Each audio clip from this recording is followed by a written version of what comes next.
So my YouTube channel, I think I started it like probably 13 years ago. Put a few videos on but didn't do much with it. And then I slowly became, over quite a few years, very seriously ill with PTSD. Suicidal, like very acutely suicidal, ending up in a mental hospital for my own safety.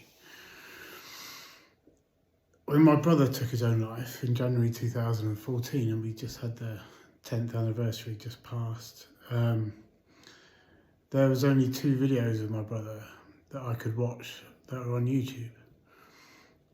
And they're a bit old and a bit grainy and not great, but it's him.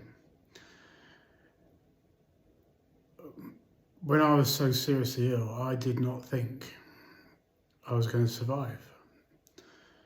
I really didn't. I genuinely didn't. And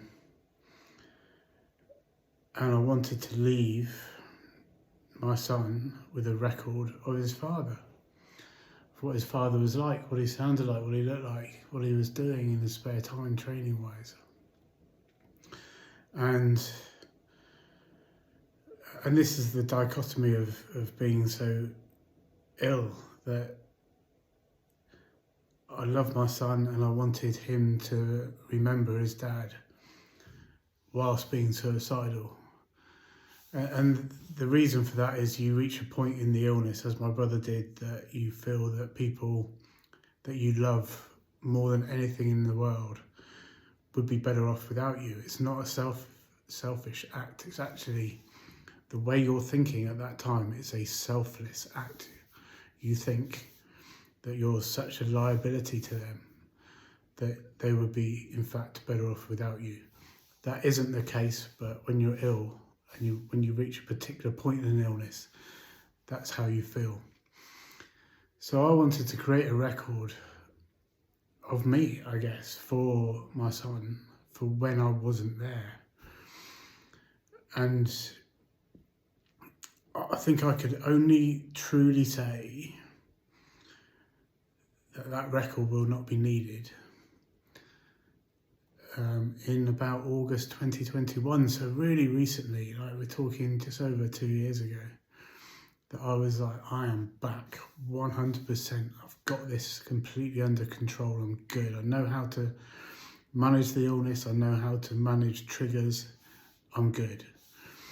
And concurrently with all that, shortly after my brother died, Charlie was born, and then 2 months after Charlie was born, I had a serious bike accident that smashed my shoulder in 4 places and ended up me having 2 surgeries. So I lost a lot of muscle, I looked shit, I felt shit. I mean, the atrophy of my upper arm was such that I could get my hand around my upper arm. I looked like 2 different people because I was still training this side, trying to. And obviously from a mental health point of view, that's not great either. Plus, obviously, I was dangerously ill with PTSD. So when I look back on some of those videos, I can't really look back on them. So my friend Jim said, Si, you need to get a YouTube channel. This was last week. And I said, I've got a YouTube channel. It's got over 100 videos on it, but I don't really use it. And everything, when he said, well, you've got to start, on YouTube, and everything about that channel and what it represented, and how, when I look at myself, how I look, how I sound, how I am, it's a very, very painful reminder for me of how very close I came to ending my life. And I thought, right, I'm going to start another channel. Fuck that one, get rid of it, start another channel. But then I'm also proud of how far I've come. And whilst I'm not going to go back and look at those videos, because it hurts me to do so, I think it's probably important that they're there. As painful and hard as that is for me. but I've been really open about my mental health journey, about how ill I was, how the fact I was suicidal, the fact I ended up in a mental hospital. So it's still there.